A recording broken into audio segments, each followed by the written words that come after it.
Olá, pessoal, bom dia, tudo bom? Vamos dar continuidade na nossa disciplina de Radiologia Veterinária e o tema de hoje da nossa quarta aula é sobre uma doença muito comum, principalmente em cães, que é a displasia coxofemoral. Então, a gente vai estar conversando aí um pouquinho sobre o que é a doença, quais são os sinais clínicos, qual é o diagnóstico, tá? Qual é o papel do técnico de radiologia nessa doença, tá? Então a gente vai conversar aí durante os próximos slides. Aproveitem, pessoal, e peguem papel, caneta, para vocês estarem aí anotando algumas informações que eu vou estar conversando aí durante a aula.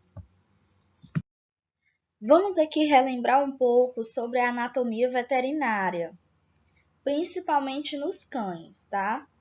Pessoal, essa doença, a displasia coxofemoral, ela vai afetar uma articulação, também chamada de coxofemoral, ou articulação do quadril, certo? Então, o quadril do animal é afetado. Então, essa articulação coxofemoral, ela é formada pela cabeça do fêmur.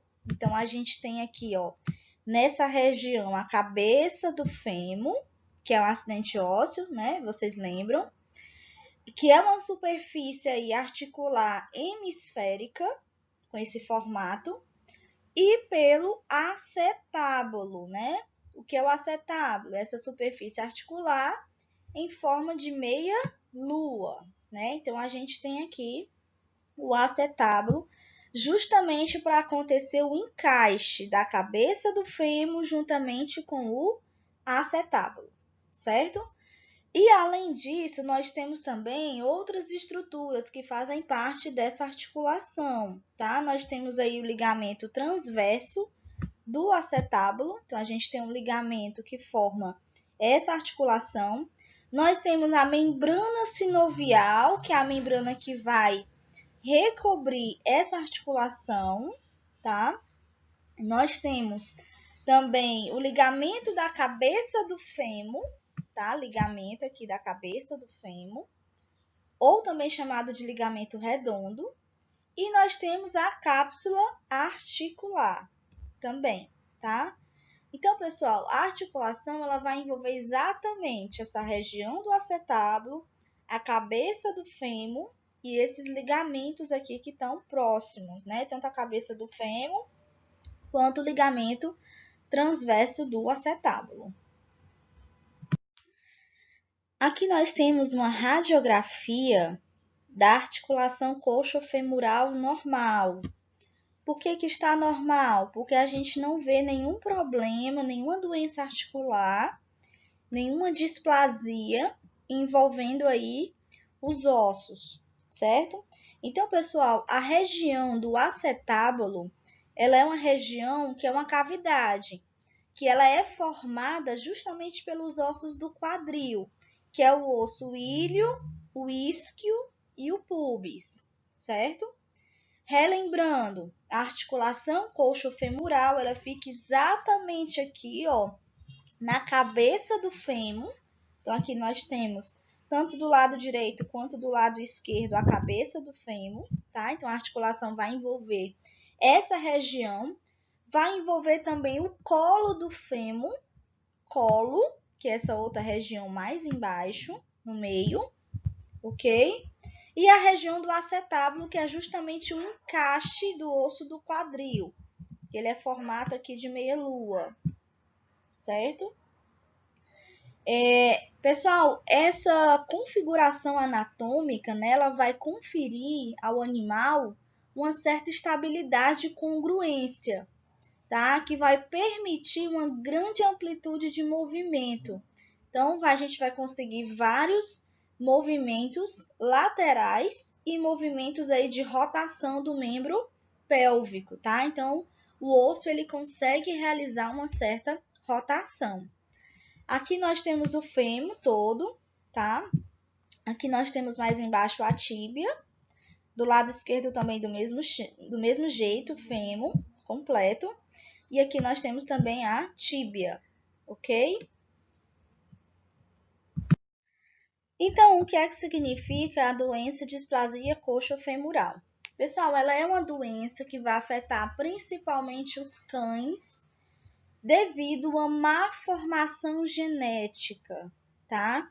E vai acontecer uma degeneração da articulação do quadril nos cães, envolvendo principalmente as estruturas da cabeça do fêmur, a cápsula articular e a região do acetábulo, que é justamente o local onde vai se encaixar a cabeça do fêmur. E com isso pode gerar também uma frouxidão no tecido que está ao redor da cabeça do fêmur, gerando aí uma instabilidade articular. E o animal ele também pode desenvolver uma luxação, que é uma lesão nessa articulação. A gente vê muito isso também nas radiografias. Então, pessoal, essa doença também pode ser chamada de displasia do quadril ou displasia de anca, tá? Então, a gente tem também esses sinônimos. Aqui nós temos duas radiografias. A do lado esquerdo, a gente tem aqui um cão sem displasia, um cão normal. Então, a gente observa o quê? Aqui é o osso do fêmur e aqui nós temos a cabeça do fêmur. Então, ela se encaixa perfeitamente na região do acetábulo, na região do quadril. Aqui também do outro lado, no outro membro pélvico, nós temos também o fêmur, cabeça do fêmur se encaixando perfeitamente na região do acetábulo. Então, esse animal, ele não tem a doença da displasia coxofemoral. Por quê? Porque há um perfeito encaixe da cabeça do fêmur juntamente com o acetábulo, ok? Nessa outra figura à direita, nessa outra radiografia, o que a gente observa? Observa que o osso, que é a cabeça do fêmur, ela não está se encaixando de forma nenhuma na região do acetábulo. Do outro lado, também do mesmo jeito, ó, no outro membro pélvico, a gente observa também que não há um perfeito encaixe da cabeça do fêmur na região do acetábulo. Então, esse animal ele pode estar com uma displasia bilateral. Bilateral por quê? Porque pode afetar os dois membros pélvicos. E ele pode ter uma subluxação, tá? Esse problema ele vai afetar o movimento, vai alterar a mobilidade desse animal. Então, é considerado aí uma disfunção biomecânica ou até mesmo fisiológica.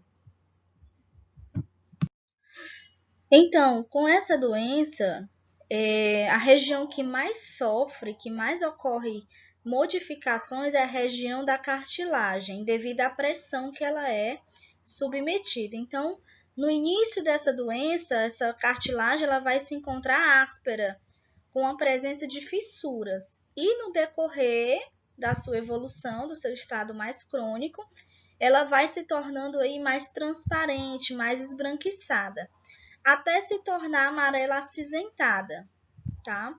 Por quê? Porque vai ocorrer extensa lesão devido à exposição aí dessa situação, dessa doença.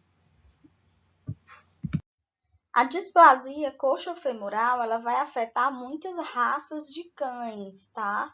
Só que é mais comum a gente encontrar em animais de grande porte, tá? Por quê? Porque são raças que possuem um crescimento mais rápido, crescimento do osso e da articulação. Então, nós temos aí, em cães, a gente vai encontrar no Golden, no São Bernardo, no Pastor Alemão, no Rottweiler, no Border Collie, no Sheepdog e no Fila Brasileiro. São as raças mais afetadas pela displasia coxofemoral. Mas também, pessoal, a gente pode encontrar nos suínos, nos bovinos, no macaco rhesus, nos ovinos e também nos seres humanos.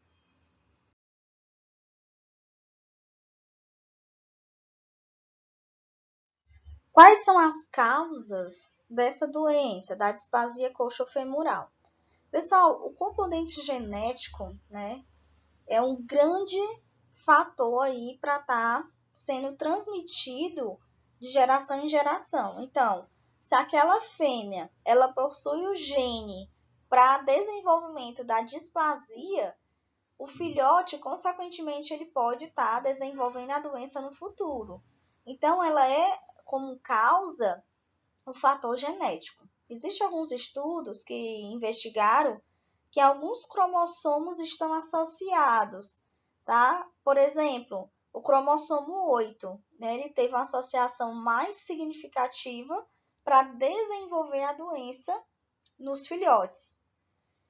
Temos também um outro fator que seria a obesidade, né? O excesso de alimento e o suplemento de cálcio, juntamente com ganho rápido de massa muscular, nesse animal, ele pode estar desenvolvendo a displasia coxofemoral.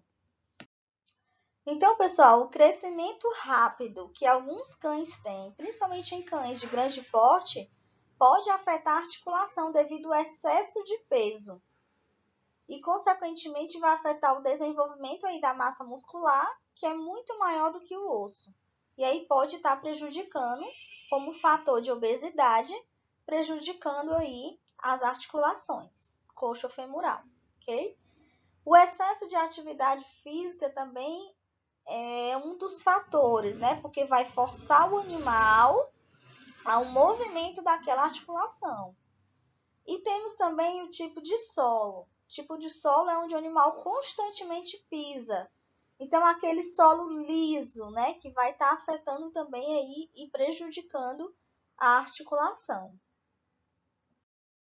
Patogenia da displasia coxofemoral em cães, tá? Então, a gente vai conhecer como é que exatamente acontece esse processo. Primeiro, vai ocorrer uma mutação multifatorial daquele cromossomo lá, principalmente o cromossomo 8, durante a formação fetal desse animal, tá? Então, o filhote ele vai nascer, mas o filhote não apresenta nenhum tipo de sinal clínico.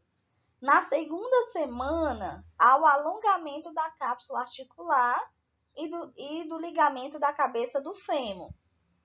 Na quarta semana, vai ocorrer uma sinovite proliferativa leve, ou seja, uma inflamação na membrana sinovial, juntamente com o edema, que é o acúmulo anormal de líquido no compartimento intersticial, né, dentro das cavidades corporais. Então, vai ter um acúmulo de líquido acentuado ali, gerando exatamente o edema. Vamos ter também uma fibroplasia do ligamento da cabeça do fêmur, que é uma produção de tecido fibroso, e um derrame articular.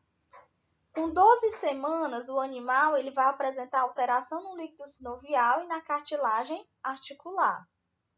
Então, vai ocorrer uma descamação e fissuramento da cartilagem superficial. E isso o animal pode estar desenvolvendo no osso, principalmente aí na região da cabeça do fêmur e na borda, microfraturas, tá? Então, o corpo ele vai acabar curando, vai acabar calcificando, porém, pessoal, o osso ele vai ficando cada vez mais duro. E cada vez mais duro, ele não consegue mais absorver tanto o impacto, absorver o choque. Então, pessoal, essa figura mostra para a gente exatamente a evolução da doença. Nessa primeira figura, eu tenho aqui um perfeito encaixe da articulação juntamente aí com o acetábulo e a cabeça do fêmur. Então, o animal ele está normal. Então, quando ele é filhote, a gente não consegue detectar a doença, tá? Então, até então, ele está normal. Quando ele vai evoluindo, o animal ele pode apresentar displasia. Então, nessa segunda figura, a gente já consegue ver a displasia. Por quê? Porque não tem um encaixe perfeito da região do acetábulo com a cabeça do fêmur.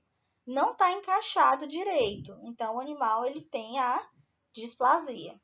Nessa terceira figura, a gente consegue observar uma displasia depois daquelas quebras que eu falei do osso, as microfraturas. Então, essas microfraturas, elas ocorrem de forma fisiológica com a doença, né? Fisiopatológicas. Então, eu vou ter várias quebras do osso que o próprio organismo do animal ele vai tentar calcificar. Então, é quando essa doença ela já está mais severa, já está mais grave, aí a gente consegue visualizar em uma radiografia essa situação. Então, quais são os sinais clínicos que esse animal ele pode estar apresentando para desenvolver a displasia coxofemoral? Pessoal, primeiramente, a maioria dos animais são assintomáticos, tá? Então, muitas vezes, eles nem demonstram nenhum tipo de sinal clínico. Quando vai aparecer algum sinal, é porque a doença já está em estado mais grave, mais crônico, certo? Ou quando eles apresentam algum sinal clínico, é porque já está em algo leve também. Então, o animal ele vai ficar menos ativo. Então, era aquele animal que brincava, que corria, né? Por quê? Porque ele vai sentir uma dor na articulação. Então, quando ele sente dor na articulação, o animal vai querer ficar na dele, não vai querer mais brincar, não vai querer mais correr, como antes ele fazia. Vai ter também um deslocamento de peso para os membros torácicos. Então, ele vai se apoiar mais nos membros torácicos e vai aliviar mais os membros pélvicos, porque ele sabe que se encostar o membro pélvico no chão, quando ele for andar, vai doer. Claudicação, ele vai mancar. Então, a gente vai perceber que a claudicação desse animal vai estar diferente. Dificuldade para locomoção, como eu já tinha falado, né? Era aquele animal que corria, que andava, que subia escada, que brincava. Ele não vai mais fazer isso. E também pode gerar uma atrofia muscular. Por quê? Porque se ele está tentando evitar de usar os membros pélvicos, então o músculo ele pode atrofiar também. Então, pessoal, o diagnóstico dessa doença é feito quando o tutor ele leva o animal ao veterinário para poder mostrar que o animal ele está com algum problema, né? Então, o animal ele vai sentir dor, ele vai ter claudicação.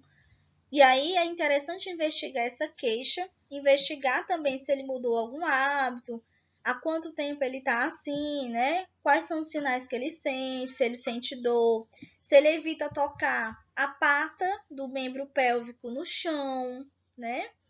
Então, tem que ser feita uma inspeção visual, que é o exame clínico, palpação, exames de movimento do animal, para colocar ele para poder andar, para a gente observar como é que está sendo, se ele está tendo claudicação realmente, onde é que é o local dessa dor.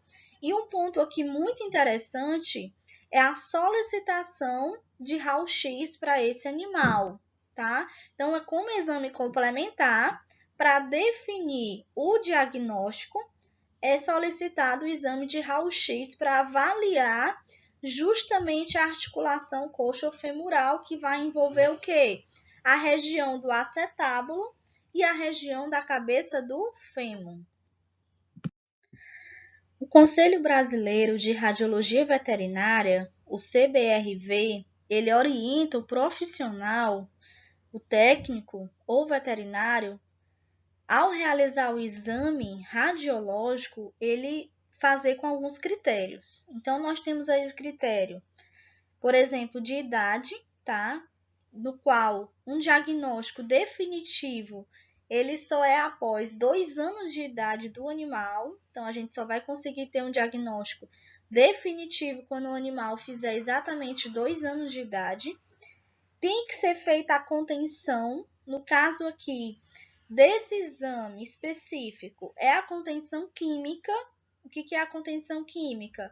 É feito utilizando alguns fármacos. Então, a gente tem aqui o uso de anestesia ou sedação profunda nesse animal, no qual a gente pode estar utilizando aí a tiletamina e o zolazepam, que são medicamentos de analgesia rápida e profunda, que vai causar aí um relaxamento muscular. Por que isso? Porque a gente tem que ter um posicionamento correto do paciente, tá? E justamente o animal vai estar livre de qualquer reação. Por quê?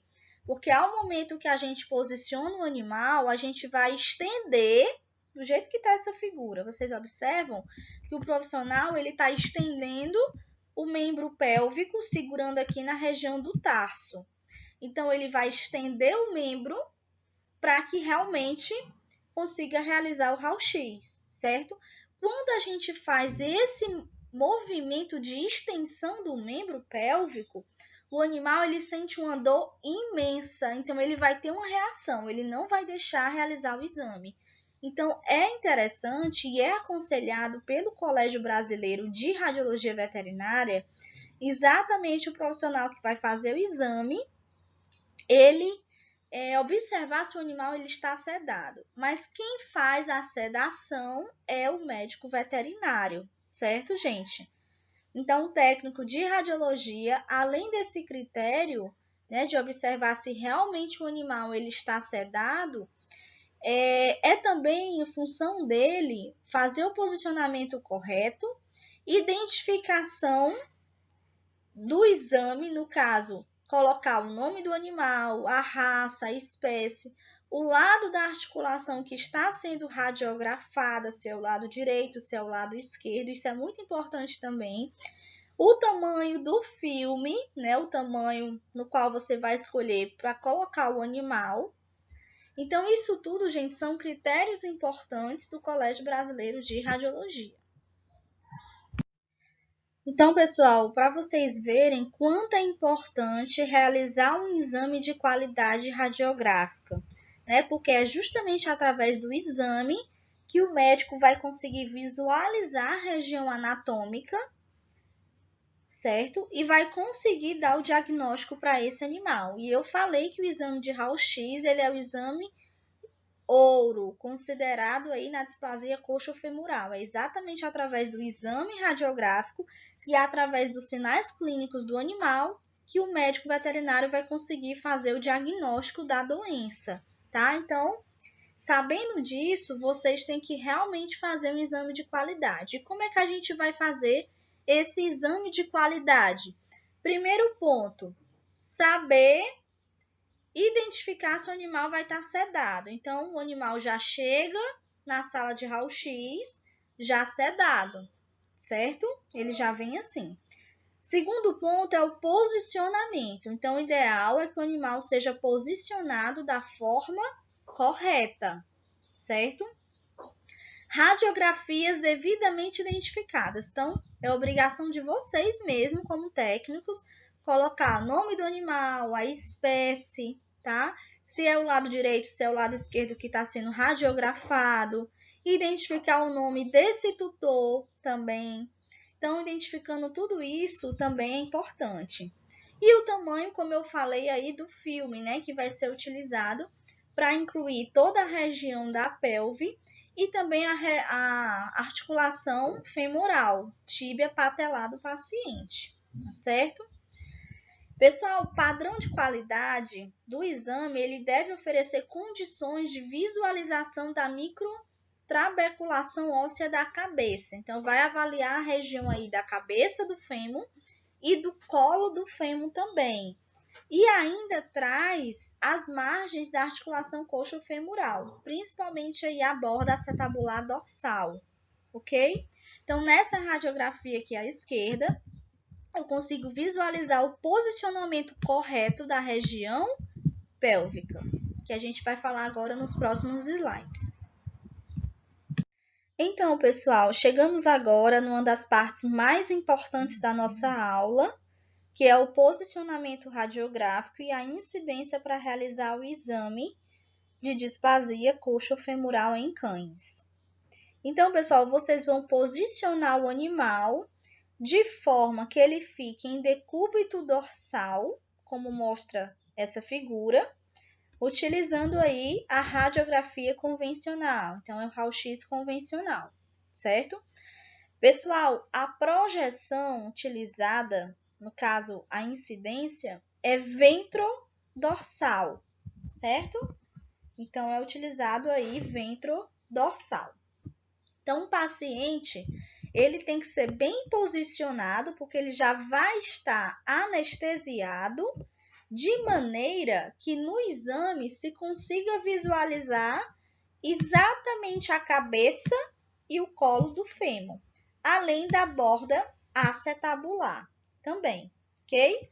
Então, nesse exame é utilizado algumas pessoas, né? Não é somente o técnico que vai posicionar sozinho esse animal, porque não dá. Então, vai ter que ter ajuda aí de um estagiário ou o próprio tutor, tá? Que é indicado aí para estar ajudando na realização desse exame. Então, uma pessoa vai segurar os membros torácicos aqui na frente e outra pessoa vai segurar a região aqui do tarso do animal e fazer uma rotação dos membros medialmente, tá? Então, a gente vai primeiro estender, segurando na região do tarso, estender o membro posterior, que é o membro pélvico, deixando aí a patela paralela entre si em relação à coluna vertebral. Então, pessoal, existem alguns critérios para que realmente essa radiografia ela seja feita de qualidade. Além do posicionamento, você saber como é que você vai posicionar esse animal, saber também a incidência, certo? Lembrando que as patelas elas devem estar inseridas dentro da fossa troclear. Então, as patelas devem estar inseridas aí dentro da fossa troclear. Como é que eu vou fazer isso? Quando eu faço a rotação medialmente dos membros pélvicos, exatamente na região que vai ser radiografado. Outro ponto importante é que as cristas ilíacas devem estar simétricas. Então, por isso que é feito aí essa rotação dos membros. Então, vamos lá. Vou repetir aqui para vocês. Primeiro ponto, identificar se o animal está sedado. Então, quando ele chega com essa sedação, fica melhor para você posicionar. Vocês podem estar utilizando também a calha. A calha é esse material aqui de colchonete, que é feito para colocar o animal. Então, você vai colocar ele em decúbito dorsal. O decúbito dorsal é quando ele está de barriga para cima, tá? Com o abdômen voltado para cima, de acordo com essa foto, tá? Depois que você fez isso, a gente vai estender o membro. Então, vai ter que ter uma pessoa aqui segurando, ó, mais aqui embaixo, segurando a região do tarso, da pata posterior. Então, vai estender um pouco essa pata e vai fazer uma rotação interna. Então, vai rodar aqui um pouquinho, ó, o membro medialmente. Por que isso? Para deixar as cristas ilíacas simétricas e a região da patela encaixada na fossa troclear também, ok? Para que realmente ocorra também um encaixe da cabeça e do colo do fêmur na região do acetábulo, para que a gente consiga visualizar como é que está essa região nessa radiografia. Então, eu tenho que deixar aí paralelo o fêmur em relação à coluna vertebral. Eu tenho que deixar paralelo o fêmur em relação à coluna, certo?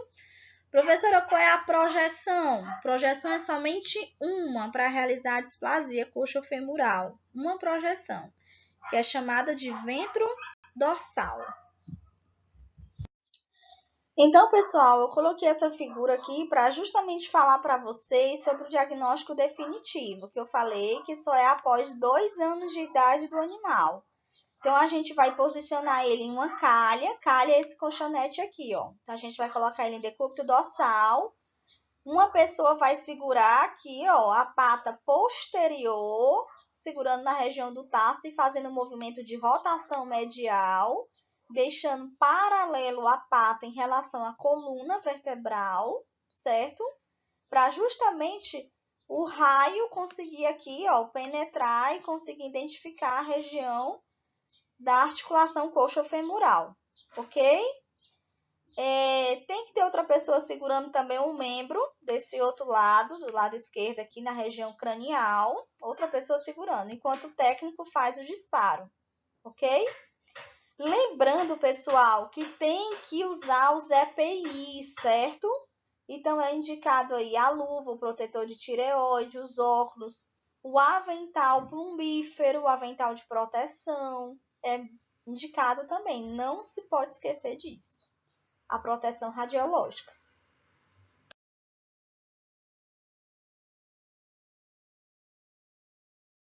Pessoal, eu vou mostrar aqui para vocês um método, certo? Para poder identificar o deslocamento da cabeça do fêmur em relação ao acetábulo, no qual a gente vai estar avaliando o grau de frouxidão articular, certo?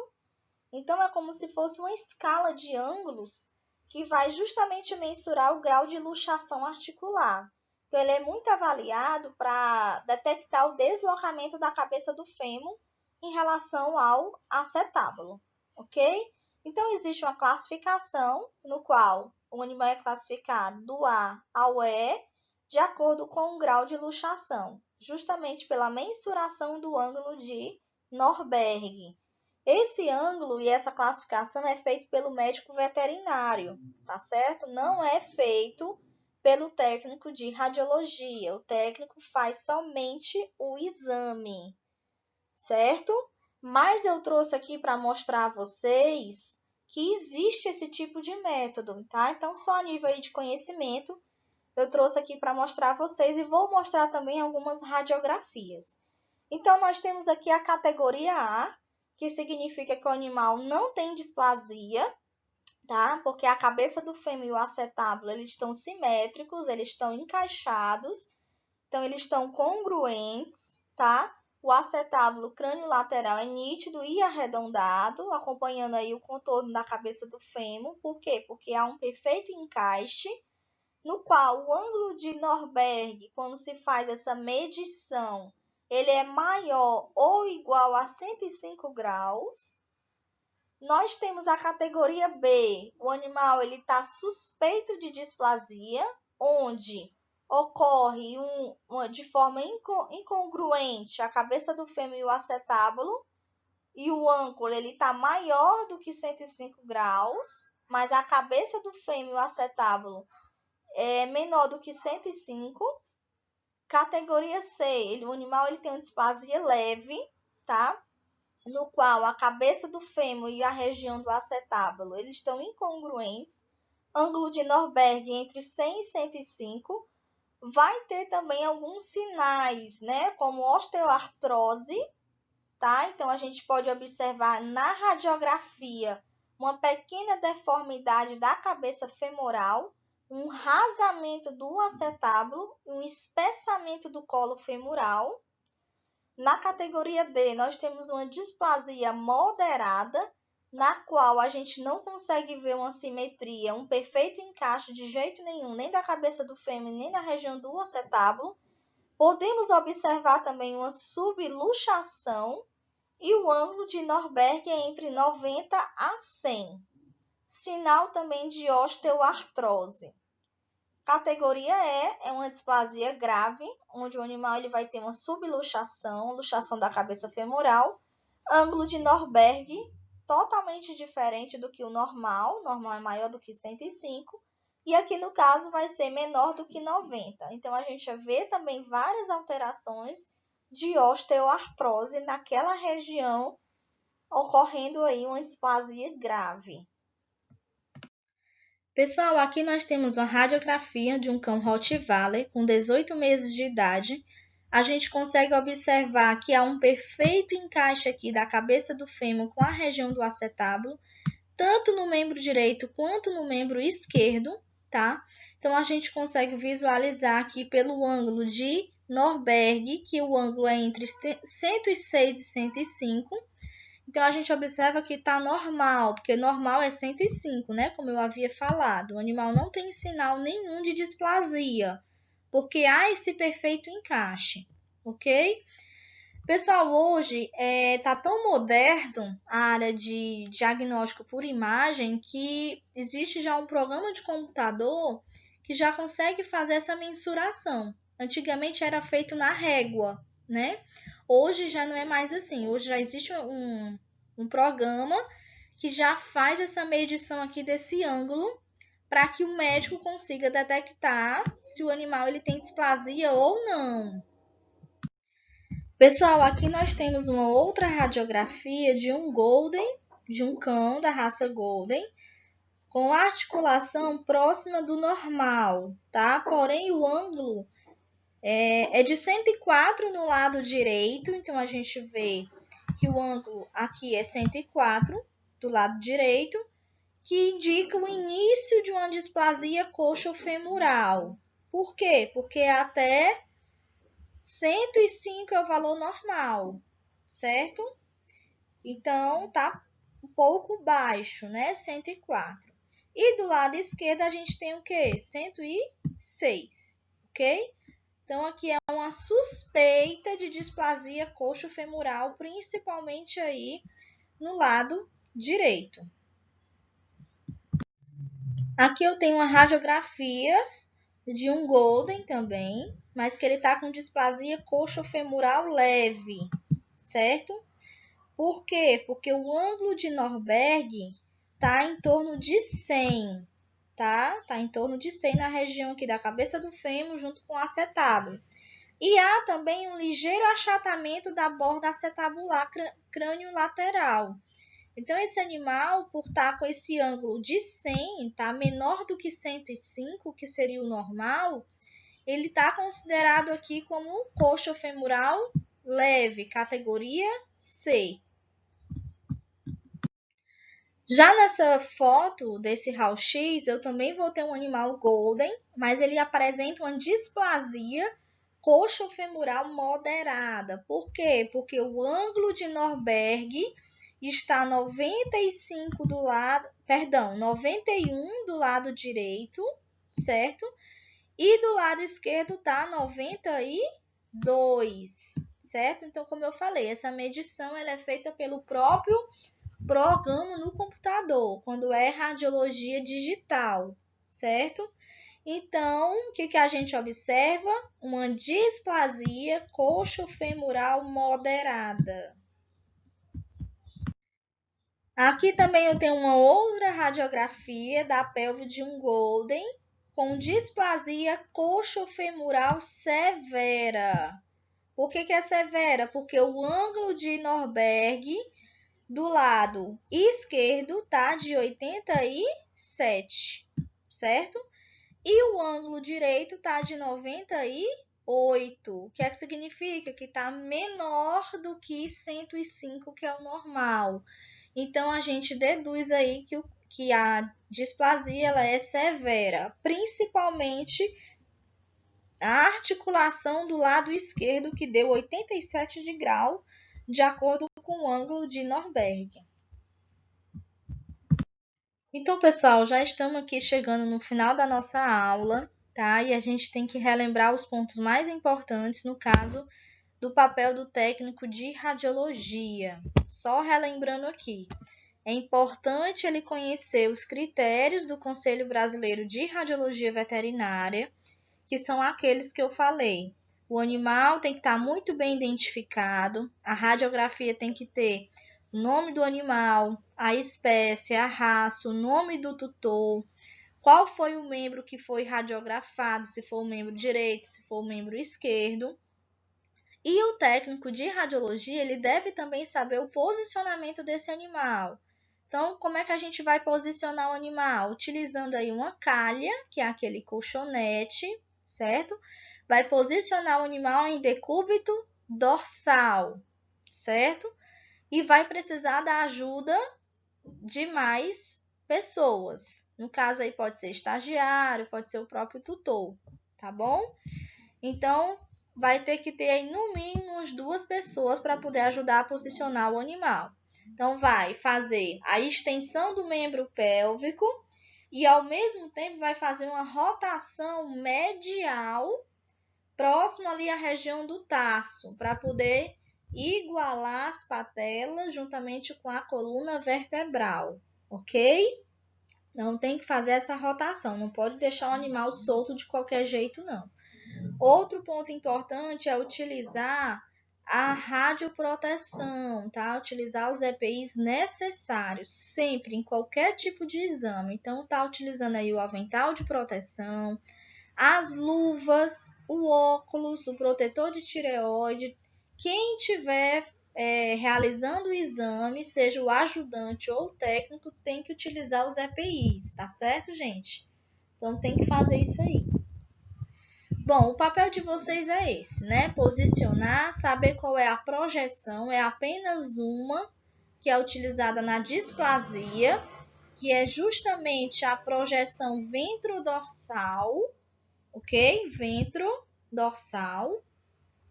E localizar o animal direitinho, né? Colocar o animal na posição correta, ok?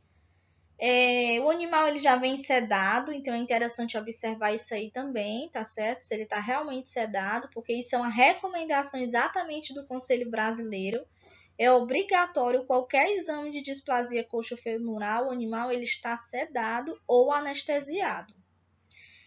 Bom, o tratamento, como é que é feito? É utilizado o uso aí de analgésicos justamente para poder controlar a dor que esse animal sente devido à inflamação. Anti-inflamatórios, que são os AINES, para amenizar essa dor também e melhorar a movimentação dele. Controlar o peso do animal, como eu falei, animais obesos têm o maior risco de estar desenvolvendo essa doença. Fisioterapia, né? Evitar que o animal deambule em piso liso, porque aí vai afetando a articulação, acupuntura. Em último caso, em casos mais graves, é feito um tratamento cirúrgico, no qual a técnica utilizada é implantar uma prótese total de quadril, tá? Só que isso só é feito em cães acima de 2 anos, quando os ossos eles estão bem formados para poder suportar aí o implante. E é feito novamente uma radiografia para poder visualizar se a prótese está ou não no local correto.